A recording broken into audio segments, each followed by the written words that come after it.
What's up, guys? Welcome back. It is Wednesday, April 22nd, Blue Chip Day. We talk about blue chip stock while we listen to a blue chip artist. Today, we're going to be talking about Apple and how Apple stands during this whole corona economy while we listen to The Who.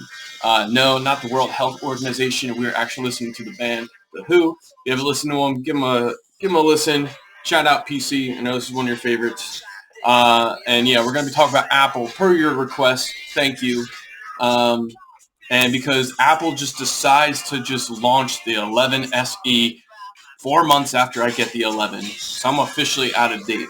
And I got to spend $1,200 to be cool again. I'm not doing that. So we're going to talk about Apple today. Apple is part of the information technology or the technology sector. But they are a multinational technology company that designs, develops, and sells consumer electronics, computer software, and online services. It is actually considered one of the big four technology companies alongside Amazon, Google, and Microsoft. I'll even throw Facebook in there. I actually read a book last summer. Yeah, I read a book.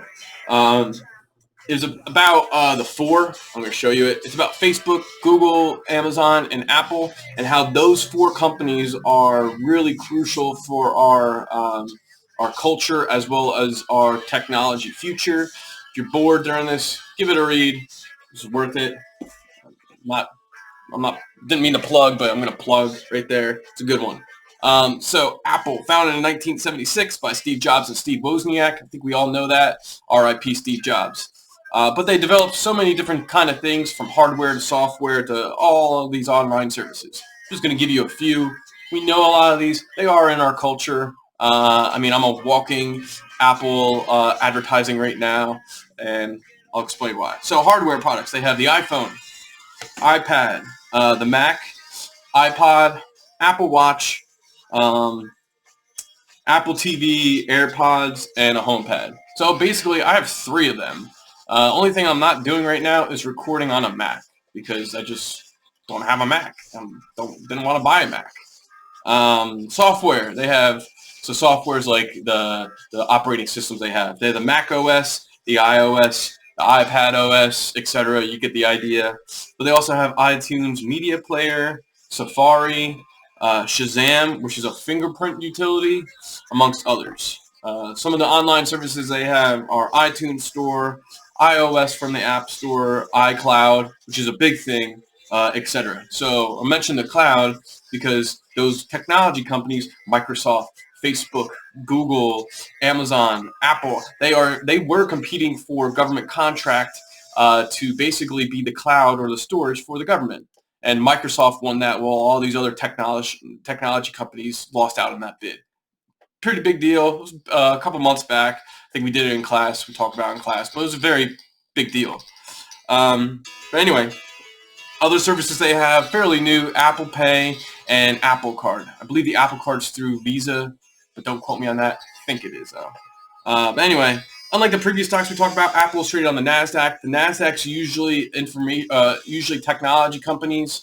It is the second largest stock exchange behind the New York Stock Exchange, where like Pfizer and Walmart, they are traded on.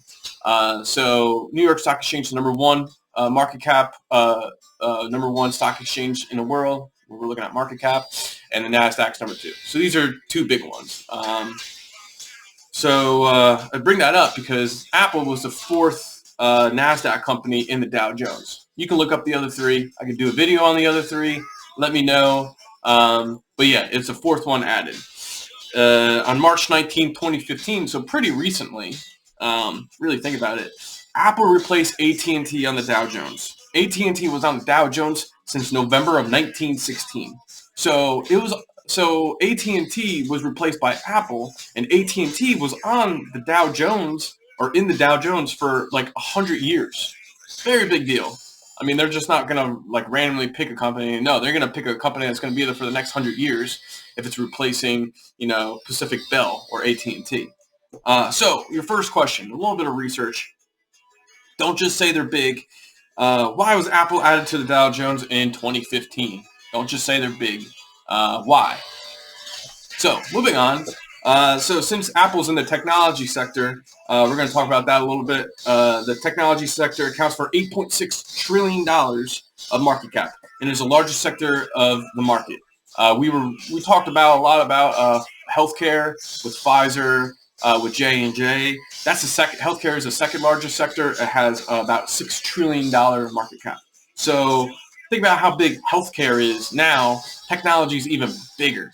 It's 2.6 trillion bigger. It's a lot, big deal. I mean, think about it. I mean, technology is how I'm communicating with you today. I mean, we have all these great technology advancements, especially during this period of time, that makes jobs better or makes things easier for us, things more logistics, etc. I mean, there's so many great things about technology. No wonder it's the biggest sector of the stock market, followed by healthcare, because we all need healthcare. Anyway, moving on. Information technology has 6 sub-industries like communications, equipment, semiconductors, it's a big one, and I think Apple's part of this. I was doing a lot of research. I couldn't really find because they do a lot of different things, but I think Apple's part of the technology, hardware, storage, and peripherals. I'm just going to call it technology hardware. That sub-industry accounts for $1.4 trillion market cap. Very big deal. So what's Apple's market cap? Well, hold on. Let's compare it to its competition first. So I'm only going to compare it to Microsoft and Alphabet or Google because, I mean, they all do so many different things, and it's hard to compare Apple to Samsung because Samsung's not a publicly traded company and can't really look at their financials. So I'm just going to compare it to other huge tech companies, and we're just going to look at market cap. So Google's or Alphabet's market cap is $880 billion. Billion with a B. Microsoft's market cap is $1.35 trillion. Big deal. And Apple, $1.2 trillion. So them and Microsoft are really setting themselves apart. I mean, if you really think about all the products and services that both Apple and Microsoft have, and let's compare it to Google, I mean, it's not like light numbers. Those are really big numbers. They all are competing in that cloud space. I think that's the next movement while continuing with their hardware that they have. So second question is, what do you think sets Apple apart from its competition? Remember, put your response to the first question and the second question on Schoology. All right, let's look a little bit more into Apple. Apple's annual revenue is about $267 billion a year. Think about it. Think about all the stuff, all the different kind of products they have, and all the different kind of services they have. $867 billion for a fairly newish company on the Dow. Its current stock price is about $280, give or take. Its all-time high, or its 52-week high, so this high it's been in the past year, was $327.85. That's been its all-time high. And if we notice, and I was looking at it, you can look at it too. It's really easy to look at. It's gaining momentum throughout this whole COVID-19 situation. And you don't want to mess with momentum, right?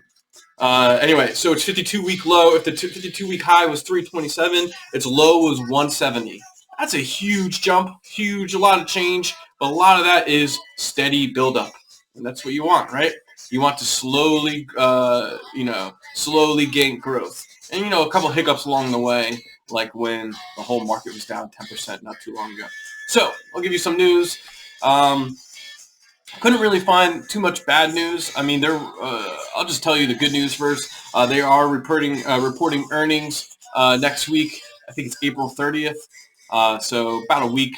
And these big tech companies have weathered the corona economy so far, but we'll see what their earnings are. It might not be a true representation of their earnings. I think Q2 would be a better representation of their earnings. Getting ahead of myself, sorry.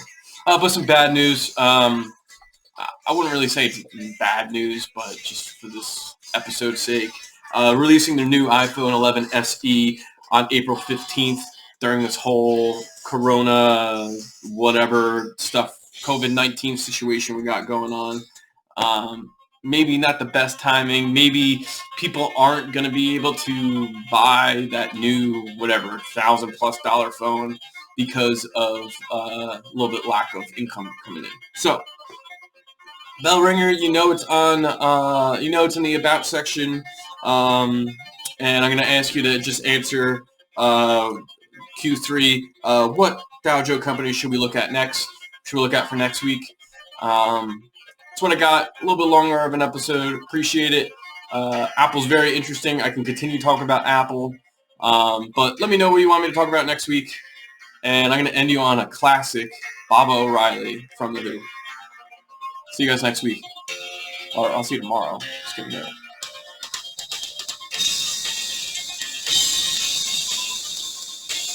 Deuces logging off.